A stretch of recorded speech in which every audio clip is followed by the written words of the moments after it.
Welcome to the Luxury Listing Specialist Podcast with Michael LaFido, where top luxury agents reveal their best practices, plus interviews with real estate industry influencers, thought leaders, and luxury marketing experts. You'll come away from each episode with new strategies and tactics to dominate high-end homes in any market. And now for the latest episode of Luxury Listing Specialist. Here's your host, luxury real estate expert, coach, and trainer, Michael LaFido. Welcome back to another episode of the Luxury Listing Specialist Podcast. I'm your host, Michael LaFido. You are listening to the right podcast if you're a broker, a manager, an individual agent, a team leader that's looking to work smarter, not harder. You're looking to increase your average sale price, and you're looking to sell more high-end and luxury properties, whether that be on the buy side or the list side. Of course, the name of the podcast is Luxury Listing Specialist Podcast, but we cheerfully work with high-end buyers as well.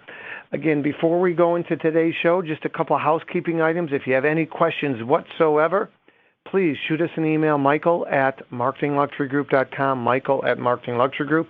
And if you have any topics that you'd like us to cover, please make an email with a suggestion. And last but not least, just like you as an agent, don't be afraid to ask for the referral. I'm not afraid to ask for the review.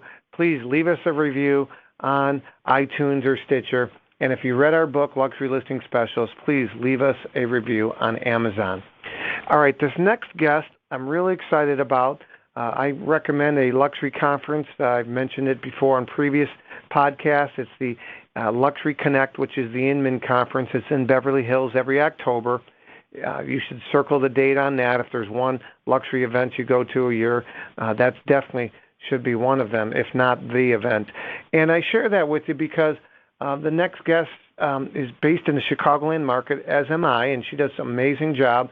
And she recently opened up her own, not her own office, but an Engel and Volker's office here in the Chicagoland market. But Jennifer Ames did such a great job. She was on a panel, and she talked about the SALT tax, or SALT stands for state and local tax.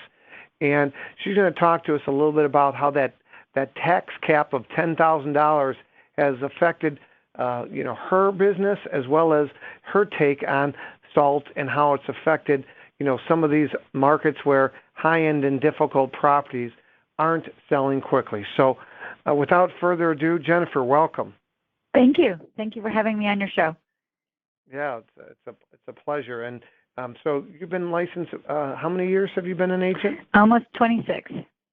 Almost 26 years. And are you individual or do you have a small team? I have a small team and found that that's the best way to leverage my time and my skill. That's great. And teams aren't for everybody, but they do require, just like a manager of an organization, it does require some additional time and energy and love and support. But if you're a good leader, being a team leader is something you should consider. So Jennifer, talk to me a little bit about SALT and you were on this panel, and I believe the panel there was an agent from Beverly Hills and somebody from New York, and you were the Chicago representative, and they were just talking about luxury and where do you think it's going in 2020 and some reasons why. And that's what I recall. Sure. And so talk to me a little bit about, SALT and what you shared at the Inman event. Absolutely. Thank you. So what's interesting with that conference is that we served on a panel that was luxury real estate from coast to coast. And each of the three of us noted that we saw a change in our business.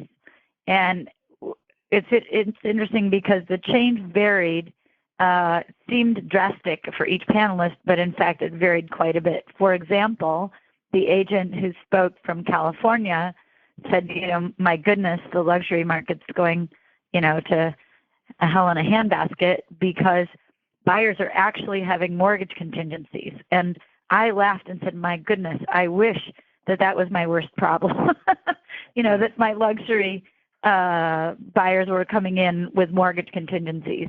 The fact is that the SALT tax has affected high-end property across the country, and it's not.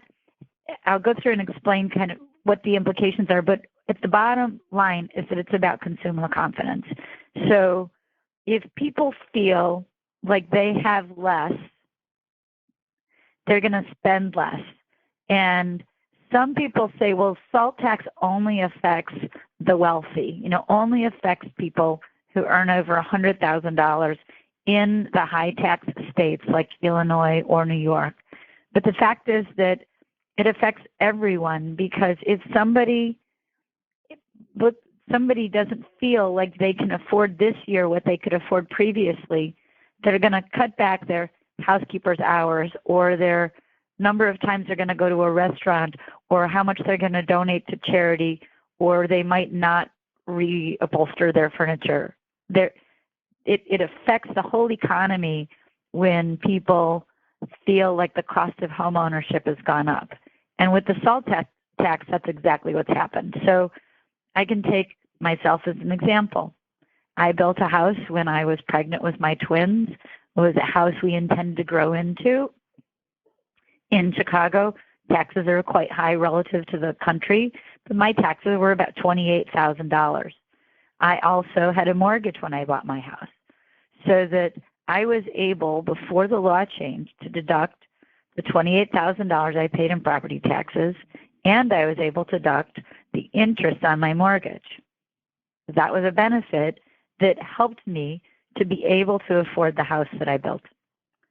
After the SALT tax, between the two, I can only deduct $10,000. And by the way, there's a problem in the way that it's structured, because if I'm married, which I am, we don't each get to deduct $10,000. So a single person or a couple only get that $10,000. It doesn't. You don't get a double benefit when there's two people, even though they're two income earners.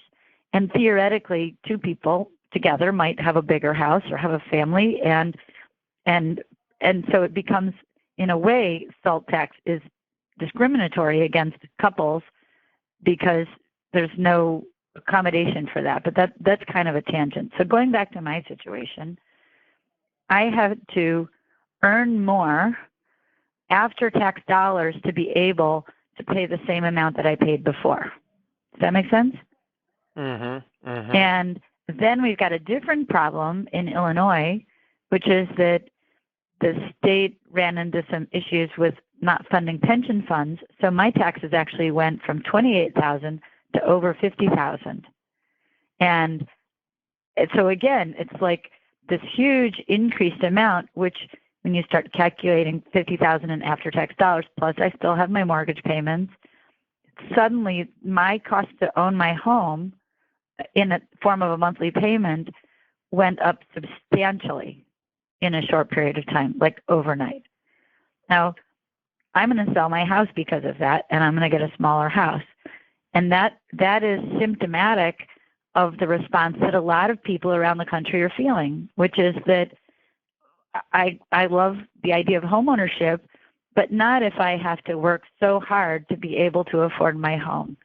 And the kinds of people who have these, that the legislature might say, well, they're wealthy and they don't, they can afford to pay this higher tax, which is essentially what it is. They didn't raise the tax. You have to earn more money to afford it. By doing that, they don't understand that, in my example, again, I have private school tuitions, I do give back to charity, I have other things. And when people feel like they're not able to do it, they're stretching, they will do less, and it trickles down and affects the entire economy. Mm-hmm. Mm-hmm. Yeah, you brought up a good point. So, the cap of $10,000, it's not per individual, it's per household. If it's a married couple, and I've heard some talk recently that they're looking at pausing, for a lack of a better term, the cap, the SALT tax cap. Have you heard anything like that? Yes, it's not. So what happened is the House realized that it was starting to be injuring the economy, and actually just right before Christmas approved rolling it back. The problem is that it's got to go to the Senate, and the way that our House and Senate are divided along party lines, it's not expected to pass. So, well, there was an effort made on the one side. I think is extremely unlikely that we're going to see relief. And I want to mention one other very important thing, which is that this tax affects certain states much more than others. You look at, cities again like Chicago, New York, San Francisco, where people are already paying much more. The cost of living here is much higher than if I lived in, Iowa or Michigan or Nevada or wherever. And so for people who have lower property taxes, they're not going to suffer with that $10,000 cap in the same way than places like Chicago. So the result is that there's a flight out of the cities. People are actually saying, gosh, maybe I should live somewhere that's already lower taxes, especially now that I have to earn more because I'm paying my taxes, these taxes, I don't get any deductions after that 10,000. So again, it's like a double punch in the face. And it's a problem. We're seeing here more people leaving than coming because of the local problem, which is the increase in property taxes, combined with the overall fiscal issue that we've got, that it costs more to pay those same taxes. Yeah, those are all factors, right? So, part of the reason I wanted to have you on today, Jennifer, or have Jennifer on the show, is you as an agent, no matter where you're at in the world, you need to know where the market is. But just like a soccer ball, if you coach soccer, don't go where the ball is, go to where it's going.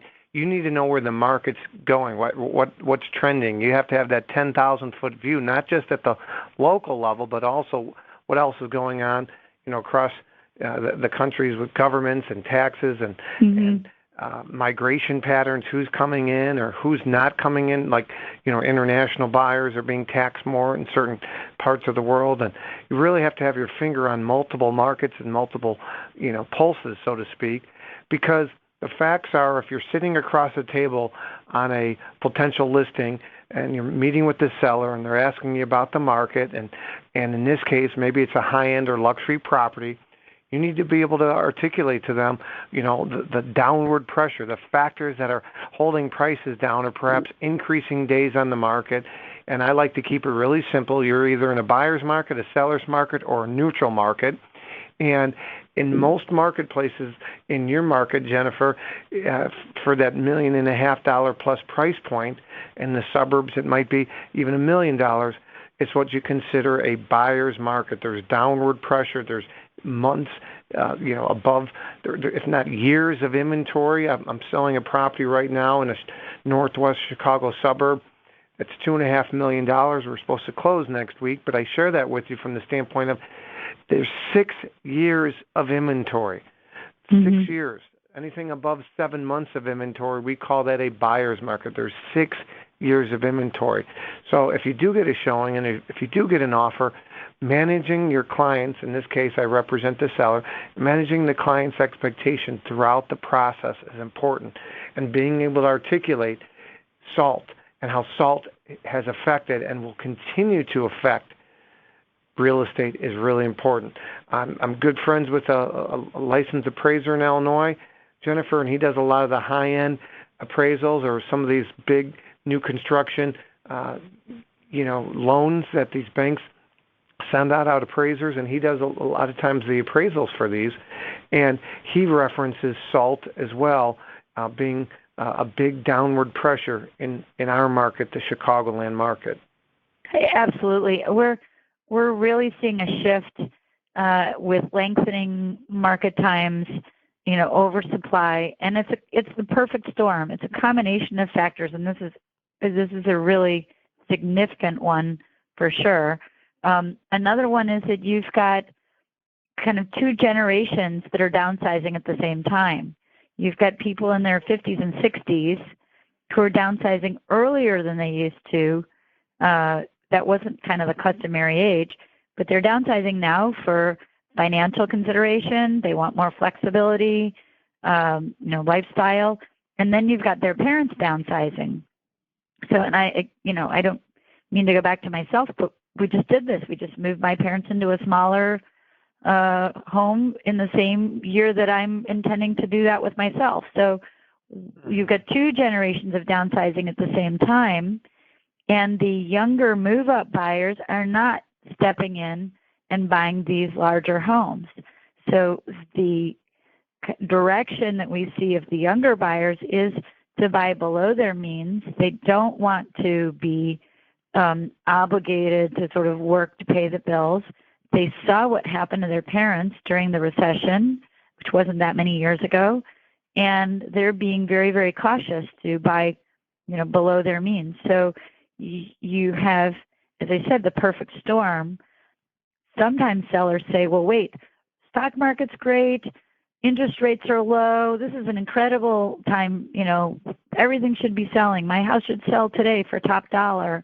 And they don't understand the importance that buyers place on how they feel and on the lifestyle. And salt is sort of a toxin. It is causing them to not feel good. They don't feel like they can afford their house anymore. They don't feel like they can afford their lifestyle. And in fact, it's causing people to not just sell their homes and downsize, but to go into rentals instead of buying.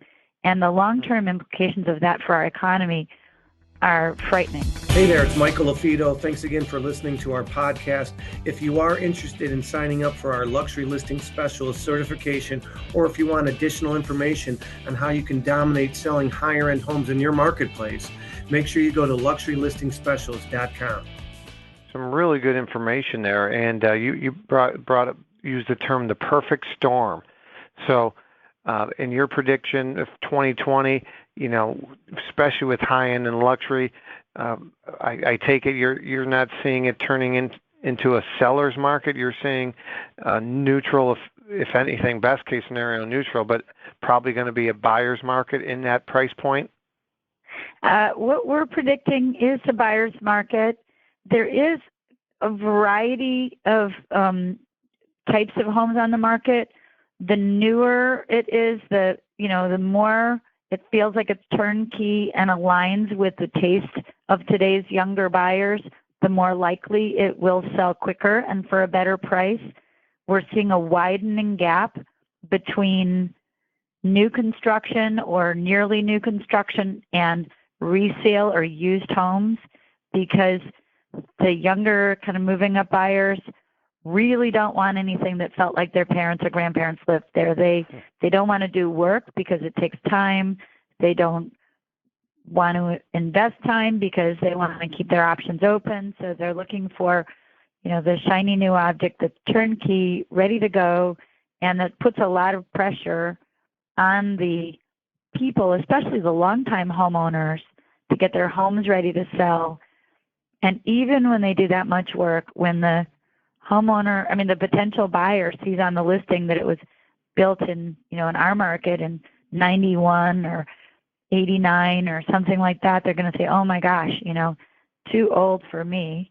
And I'm looking, the buyers today really want homes that are, max like 5 years, which is another part of that perfect storm.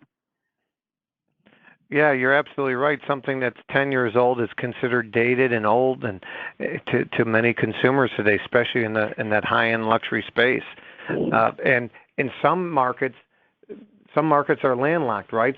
So they have to infill. They have to tear down properties to build new homes, and so again, there's that never-ending cycle. So every market's different. We talked about SALT, which stands for state and local tax, and how people feel like A, they have less write-offs, and so B, they're being handcuffed into, they're pigeonholed, so to speak, into what they can afford or remain to stay in certain homes. And it's not just a luxury. I was selling a home in basically a average price point neighborhood, and the property taxes this was a $380,000 home in the western suburbs of Chicago, a town called South Elgin, and the taxes were over $15,000, Jennifer. I mean, this is Yikes. $15,000, and again, why are the taxes so high? Well, I don't have the exact percent, but roughly 70% of property taxes aren't just based on home values. No, 70% are based on municipalities, teachers, pensions, police, fire, forest preserve. If you ever look at your tax bill, it'll tell you, where your money's going. And unfortunately, in states like Illinois, where the pensions weren't funded, there's so much debt that's not going to be going down anytime. So even though home values might go down, you're seeing the property taxes escalate. And now with the SALT tax cap at $10,000 and the property taxes increasing, that's the unfortunately perfect disaster. Not even a storm; it's a tornado. Yeah, no, and so going back to our role as professionals, we have to be able to sit in people's living rooms, look them in the eye, and give them, clear, honest advice about what we're seeing. And sometimes I'll joke and say, I'm not here, to give you rainbows and unicorns. I'm here to tell you the truth, and you're not going to like it. So let's just get over that now, because the reality is it's rough out there. And if you're going to sell your home in this kind of market, you have to rip off the Band-Aid. You have to, face the current situation, and you have to really be smart about the timing, the pricing, the staging, all the things you need to do. And it doesn't matter what your neighbor sold their house for a few years ago. It doesn't matter how much money you put into your house. If your taxes increased substantially, that actually caused your home value to diminish. And it's not fair. It doesn't feel right, because it's like, wait, you didn't cause it to happen. But I had clients where they sold for a third less than they paid because their taxes had gotten so high that the number of people who could afford it shrunk to a very small pool, and that brought the value down.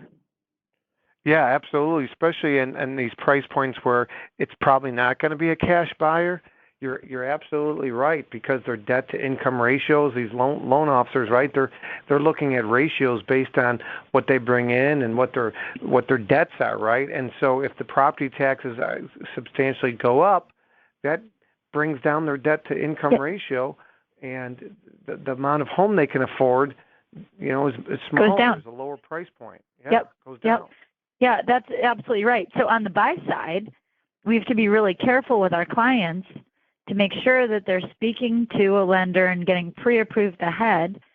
And we have to look not just at purchase price when they're getting pre-approved, but in what community do they think they're going to buy, and how are the taxes, running? Are they in this range or that range? And make sure that the lender factors that into the pre-approval, because it can swing wildly. I had a townhome right here in the heart of the city listed last year, and the price was around $850,000, and those taxes went up to $18,000. And from what to what? They were probably like 10 or 11 initially. But if you think about somebody who can afford to buy a home, $850,000 is a lot of money to begin with. But if you layer on top of that $18,000, that's $1,500 a month. $1,500 a month in taxes, if I did my math right. And that's a lot of money. And sometimes people say, well, again, I could rent and still come out ahead financially, which, that's not good for the economy, because when people buy, they put down roots in the neighborhood. They improve, they commit to schools, they patronize the restaurants. When people rent, they have a more transient mindset, and they don't invest back in the community. So the chain reaction of creating a culture of renters instead of people, who want to put down roots is a concern. Yeah, that is a concern. you brought up a couple points that I want to talk about. Number one is the you talked about how the taxes went up substantially. So with your one client, and again, if somebody is getting a mortgage, how it affects their buying power. But on the flip side, even if somebody is a cash buyer, it affects it. So I was selling a home in Highland Park, Illinois, and it was a $5.5 million listing. I represented the seller, and the property taxes were $123,000. And when the SALT tax cap came out, we had a buyer that was interested. I didn't represent them, and they came back 3 times, Jennifer, and brought their architect. They were going to put this huge addition on for the guy's $50 million artwork collection. According to the buyer's agent, he wanted to put this addition on because he had $50 million artwork collection. Wow. Okay, I share that with you. I share that with you from the standpoint of this gentleman ended up not purchasing the property because of the SALT cap. It just had been released. And I told the agent, this is a cash buyer, by the way.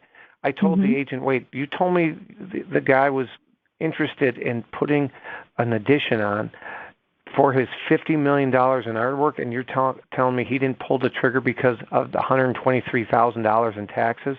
And she said, yeah, it's just the principle behind it. So it doesn't just affect the buying power of people getting a mortgage, but people don't like burning money, period.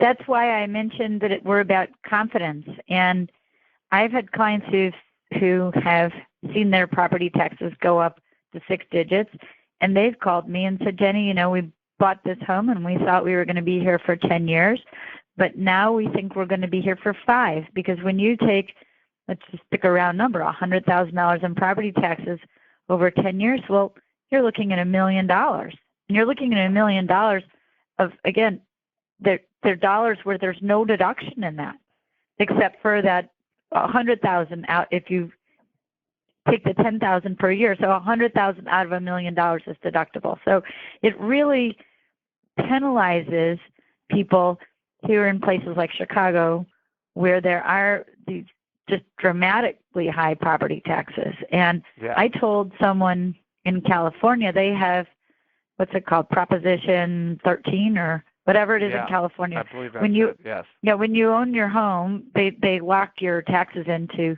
where they were when you purchased your home. And I talked to somebody who's been in their home for 30 years, and their taxes are $2,500. And when I told them that my taxes for my home had gone over $50,000, they almost fell out of their chair. Said, that's the criminal. It's like, no kidding. I mean, it's unfortunate because it's not something that most people aren't set up to have your taxes jump at that level by that magnitude in a short period of time. Yeah. And then you have this 1-2 punch that they jumped, and you can no longer deduct them. So everything for us in Chicago all, happened like a big car crash at the same time. And the consequences are, net migration out of the market. People who can afford to leave are leaving for financial reasons. And many of them are people who said, never occurred to me that I'd leave Chicago until all of this happened. And now their mindset is, I'm going to go to a more tax-friendly state, because between the SALT tax and the increases in local property taxes, and we didn't even get into, and it's maybe not relevant for your show, but in Chicago we're talking about adding a luxury tax, and the governor's talking about increasing state income tax for earners over a certain amount. So we're getting hit on all fronts. Exit tax. They're also talking about an exit tax. You leave the state of Illinois, we're going to hit you with that. So, Illinois will tax the air you and I breathe if they can. Sure. You're absolutely right. I mean, I'm representing a home architectural digest called The Most Beautiful Home for Sale in Illinois. It was on the TV show Empire. It's in Barrington Hills. It's listed for $9.5 million. And when I first, it's been on with me for a little over 3 years now. When I first listed the home, the property taxes were $48,000 a year. They jumped from 48,000 in 1 year to 146. Now he's appealed them and got them down to 83, but still they went up from 48 to 146 to now they're down to 83. And again, it's that tax bill scares people. Sure. An interesting thing about what you just said, which is also a problem in our market. I don't know how it works in other places, but certainly in Illinois, they can change your assessed value and raise it, and then the burden is on the homeowner to, in most cases, people get an attorney. They have to file a lot of things to try to appeal them to get them down. So it's like guilty until proven innocent. You get them down, and then you pay a portion of the reduction back to the law firms. And it's the Chicago way. A lot of the law firms are related to the legislature who are making the decisions to raise the taxes in the first place. So right. It's a minefield. But the bottom line is that it's hard sometimes to appeal your taxes. And I had a case where somebody's assessed value was substantially higher for purposes of the taxes than our asking price. I had the house on the market for $1.6 million, and I think I sold it ultimately for just under $1.5 million, and the assessor was taxing it based on $2.3 million. And it wasn't enough to take the listing and say to the assessor, well, the home isn't selling at 1.6, so how could it be worth 2.3? And their response was, well, when it sells, then the new owner can take the closing statement back and we'll adjust it. But in the meantime, the person who suffered is the homeowner who's selling the home. Yeah, you're absolutely right. Ugh, that's terrible. Yeah. So, we could probably spend all day talking about these challenges. I think the bottom line is that people need to be aware. They need to be thoughtful about what they're doing when they're selling, and if they really have to go in knowing that they are going to have to not look at old sales, but they have to look at what's really happening today, and be smart about it. It's the seller who says to me, "I'd love you to list my home, but I'll only sell if I can get this big pie in the sky number." I'm going to say it's the wrong time to do that.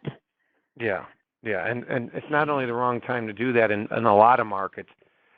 We're not sure where the light at the end of the tunnel is, right? And so you might be kicking the can down the road, and like you said, that Band-Aid. Do you want to pull it off slowly? I'm Italian. I got hairy arms. Do you want to pull it off slowly, one hair at a time? Or do you want to rip it off quickly and get rid of it and be done with it, right? And invest your money elsewhere. Opportunity cost, and somebody of your magnitude didn't get here without making smart investments along the way. So let's put the money that you make from the sale. It might not be as much as you want, but unless they owe more than the house is worth, you can invest that elsewhere. So really some great valuable information. If somebody has questions about some of the things you talked about, or Jennifer, as an agent in downtown Chicago with Engel and Volker, somebody's got a referral, what's the best way for somebody to get in touch with you? I'd say shoot me an email.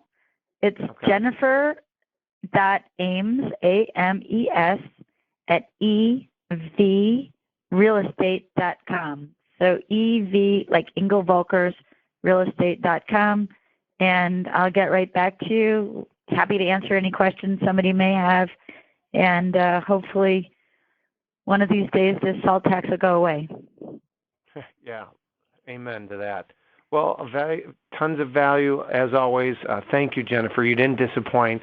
And if anybody's got any questions about this episode, you have questions about luxury, you got a topic you want me to cover, please shoot us an email, michael@marketingluxurygroup.com. Again, this podcast is part of the Industry Syndicate, so check that out, Industry Syndicate. There's others in the mortgage field and real estate field. There's some really great podcasts, part of the Industry Syndicate. Keep raising the bar in real estate. Make somebody's day. And remember, in this day and age where people talk politics all the time. Somebody once asked Michael Jordan why he doesn't talk politics, and he said because Republicans buy sneakers too. Just remember, Republicans, Independents, and Democrats buy and sell a lot of homes each year. Be careful with sharing your political opinion online. You might divide half of your database.